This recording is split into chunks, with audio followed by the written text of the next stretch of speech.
We work hard as physicians to take care of the health and well-being of our patients. But when it comes to our money, do we have the same condition of care? Probably not. Let's change that together. Welcome to the Financial Freedom for Physicians podcast, where we'll fight and advocate for your financial literacy. As always, I'm your host, Dr. Christopher Liu. Thanks for being here.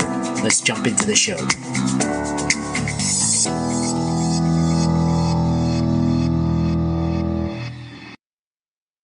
Hey guys, I want to welcome you guys to the Financial Freedom for Physicians podcast. We've got a great episode this week. Before we begin, please hit the subscribe button as well as the notifications bell, and be sure to like, comment, and share if you like this episode, and we'll get into this week's sponsor and show. This week's episode is sponsored by CityVest. CityVest has quickly become the most popular and best way for doctors to invest in top-performing real estate private equity funds that are usually reserved for institutional investors. This unique access to investing in these institutional funds is available for the first time ever through CityVest's easy and secure online investment platform. CityVest does the hard work of conducting due diligence and vetting the investments. They even get a third-party due diligence report that is posted on their website. As a result of aggregating a several million-dollar investment amount into their access funds, CityVest gains access to investing in the institutional investment and is able to negotiate better investment terms such as a 12% preferred return. You can check them out at cityvest.com or go to the link in the show notes below. Now on to the show. Before we begin today's content, here is a quick disclaimer. The information and material presented here is for informational purposes only and should not be construed as investment advice. The content is not a recommendation to buy or to sell. Some of the content may be for accredited investors only or may be sponsored posts. Every investment carries risks. Results have not been verified, so carefully weigh those risks against your investment goals and objectives and see if acting on the information matches with your investment thesis. Do your due diligence prior to investing, and as always, do not invest more than you can afford to lose. So welcome everybody to this week's podcast episode for the Financial Freedom for Physicians podcast, and I'm your host, Dr. Christopher Liu. And as you know, we tout 4 types of freedom: financial, emotional, time, and location freedom. And as usual, I'm always trying to bring guests that are doing things that are on the cutting edge and that are doing things outside of the box to give you a flavor of what's going on so you can be empowered to make better decisions and to live life on your own terms. So today we have Dr. Jennifer Mogan, and she's a physician, but she's also an entrepreneur, especially in the fintech space. And it's quite interesting what's going on in fintech and, crypto, DeFi, blockchain, all these areas, NFTs. So I'll let her tell her story and everything. And so we'll get down to it. Hey, Jennifer, welcome. Thank you so much. Yeah, I know. I think I saw one of your posts in one of the groups, and you were talking about how you were creating this fintech business. But before we get started, tell us more about yourself, your background, and what led you down this path. Yeah, so I am an anesthesiologist. I've been in private practice for the past 15 years. COVID kind of threw a wrench in everyone's worlds and kind of made us rethink things, re-examine our values and how we spend our time and how we spend our money. And it was the same for me. And I kind of learned a little bit about the payments industry through a very good friend who had helped to start Park Place Payments, the company that I'm working for. And the more I learned about the payments industry, the more I was like, well, this is something that no one in medicine really knows anything about, and certainly something that can be of value to my colleagues. And so I kind of started out on this journey to share that information. Everything I learned, I wanted to share so that I could help my colleagues in this part of their business. Yeah, that's really a fantastic story. And what intrigued me about the post is that you're being a connector, and in this day and age we're knowledge brokers. So you're connecting, you're using your skill and expertise as a physician, and you you know a lot of physicians, and we have physician audiences, and you're trying to bring them into this new space. So, and it's really fascinating, especially in the world of fintech. So, tell us more about what exactly you do. I know you're in the payments space, but tell us more about what are some of the frustrations or pain points in the space for physicians, and how your company and your role fits in. Yeah, absolutely. So payments is something that prior to doing this, I knew absolutely nothing about, and probably most of you really don't either. And basically, it's kind of the world of accepting payments for your work. And in order to accept payments via credit cards, you need to have a credit card processing company. It's a piece of business that probably 95% of people know absolutely nothing about. So, as physicians, we're not alone. It's not just us. And I think that was in somewhat by design. The payment processing companies, the less people know, the more they can take advantage of you. And so, to try and reverse that power struggle, the most important thing is knowledge and understanding how the payments work and the process and the payment structures. And really, I was trying to come at this from more an education standpoint because none of us like to be sold to. And I really had a challenge with that at the beginning because when I learned about this, it's a sales thing. You're trying to sell your service, you're trying to sell your processing company. And I was never very comfortable with that because none of us want or trust what someone is telling us. And so I wanted to be that voice that had credibility that could explain the payments industry to you so that you understand as a business how to make a good choice for yourself. And hopefully it's a win-win situation. And with that knowledge, you're able to work with me, which is great because, we can save money, give you transparency, give you integrity, provide great service. And I get to benefit from that as well.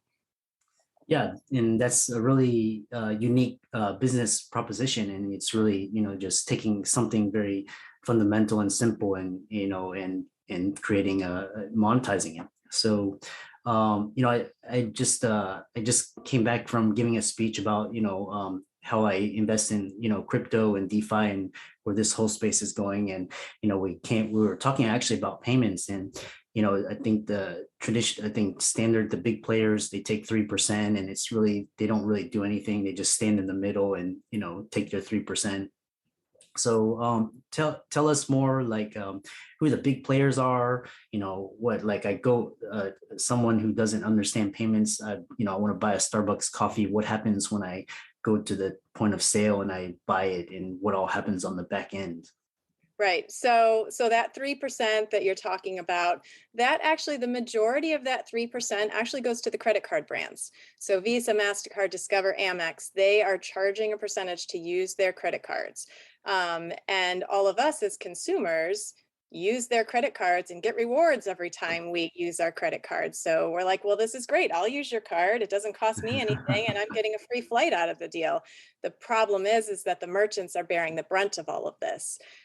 So the credit card companies, they don't actually process the payments. They just provide the card. So you do need a payment processing company to do all of those transactions, to make sure that it's secure, to follow up on things. So you can't do it alone. You need to have a payment processor. Now, payment processors run the gamut. There are so many poor practices out there in the payments industry, and trying to figure out what is a fair rate, and am I getting taken advantage of, and what is flat rate pricing versus tiered pricing versus interchange plus pricing. It's all kind of a foreign language to most people. And so a lot of the times the default is, well, I'll just go with my bank because I trust them, right? Or I will go with the credit card processing company that's linked with my EMR because it's easy. Or I'll go with Stripe or Square because it's, a flat 2.9 or 3.5%, and it's easy to understand. But easy to understand and easy to utilize don't necessarily mean the right choice. And so trying to navigate through that is the challenge. And so that's what I've been trying to help people with. And so understanding at the outset that if you're paying just a flat rate, for every transaction that goes through, you are likely overpaying for a large percentage of those transactions, especially in medicine, because we take a lot of debit cards, right? We take FSA cards and HSA cards, or people will pay their copays just on a regular debit card. Debit cards have a very low interchange rate from the credit card brands. And so everything over and above that is what your payment processor is pocketing. And so when you pay a flat rate, it's like, everything on the menu has the same price, the lobster main, the salad, the glass of Chardonnay, but for a fact that they didn't really all cost the same at the baseline. So that's the important thing to understand about flat rate pricing. It's not always in your best interest. So then you look at things like tiered pricing. A lot of banks use tiered pricing, and that's where it's essentially like 3 different flat rates. So you're probably overpaying for a large percentage of the transactions in each bucket, in each tier. And very often they will only quote you the lowest tier. They'll say, hey, I'll give you 1.9%. And you're like, wow, that sounds great. But what you don't understand is that it's 1.9% for qualified transactions. There's a whole list of other ones. So if it's card not present, if it's online, over the phone, if it's a rewards card, whatever, it doesn't qualify for that 1.9%. But you don't know. You just think 1.9% sounds so much better than 3%. So let's just do it. And no one's explaining it to you.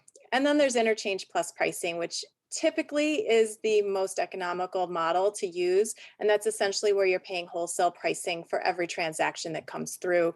So you pay that interchange from the credit card brands, and then you pay a small markup to the processing company. And so if a debit card comes through that's super low, you get that really low rate, and then you pay the processor to do that transaction. So that's usually the route that it's best to go. And prior to this podcast, I'm guessing that 90% of people didn't know any of that.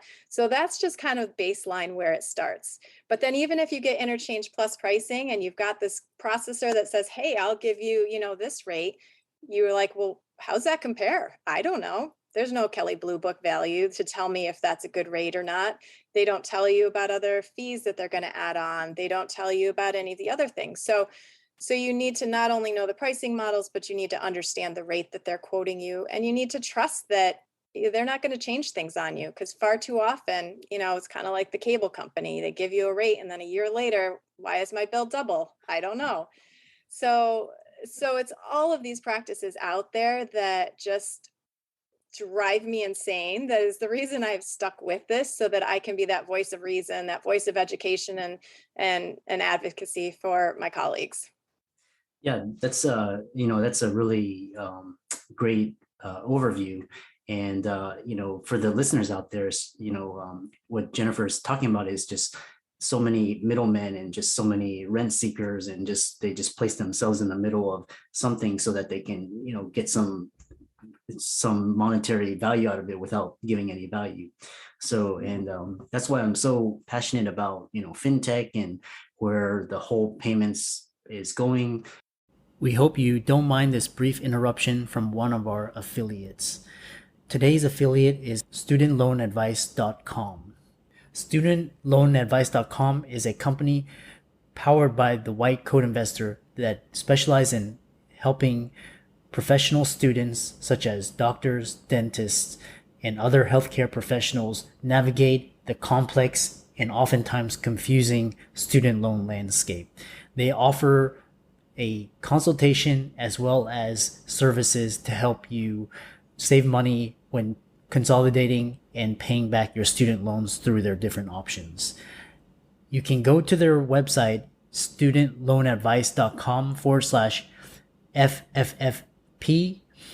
That's again, studentloanadvice.com/FFFP to find out more, get signed up on their email list, or schedule a call with Andrew Paulson. Now back to our show. So you offer education, and you're educating clients, and you're trying to get them the best pricing for their payments, which is really interesting. And I know we're in this podcast. What are your thoughts about, for example, how crypto or DeFi or any of these with payments, how they can potentially place themselves in these new paradigms and regimes? Yeah, I think that as as payments changes over time, as new payment opportunities arise, as crypto becomes more mainstream, the payments industry is going to have to modify things. Right now it's challenging because there are so many cryptocurrencies out there. So if you can imagine, there's like what, 400 plus different cryptocurrencies out there. So, imagine if there were 400 plus credit card companies out there. That's a lot to have to deal with. The other thing is the volatility right now. So, it's not that it just changes small amounts on any given time. So if you go to McDonald's and buy some fries at 9 a.m., it's going to be 27 Bitcoin or whatever, I don't know the numbers, and then you go at 3 p.m. and it's, double the price. So until all of that is sorted out, I think that there's going to be a lot of challenges to overcome. But again, I mean, the world of payments is constantly changing and adapting to everything that's coming out that's new. There have been recent changes as far as like surcharging and cash-based discounting and dual pricing, and there's struggles between the credit card companies and the credit card brands and the government to see what's regulated and what's not. So all these things that come up, there's so many little details behind the scenes that need to fall into place before it becomes mainstream, I would say. Yeah. Yeah, I think I've been following and I've been really active in the space, and really the next utility of I only focus on the top 5 or top 10. It's always changing, but the top 2. But it's really interesting to see how the payment space is evolving, because that's how crypto and these cryptocurrencies are going to actually be of use later on, instead of just speculation. So Square and Block are doing a lot of things, Strike, and I know the country of El Salvador, you can now pay for things in Bitcoin using Cash App and different things. So it's I think what you're doing is really fundamentally is interesting, and very insightful. So one question is, I know a lot of people would they're interested in this, and they want to start saving their money on fees and payments. How can people start, either talk to you or go on a website or book? What are some resources that they can start looking at? Yeah, absolutely. So they can reach out to me, connect with me on LinkedIn. I'm happy to connect with people that way. You can go to our website, parkplacepayments.com, and you can fill out a form to request to speak to someone. You can put down that you heard me on this podcast, and I would be the one getting to talk to you about it. You can reach out. My email is jennifer.mogan@parkplacepayments.com.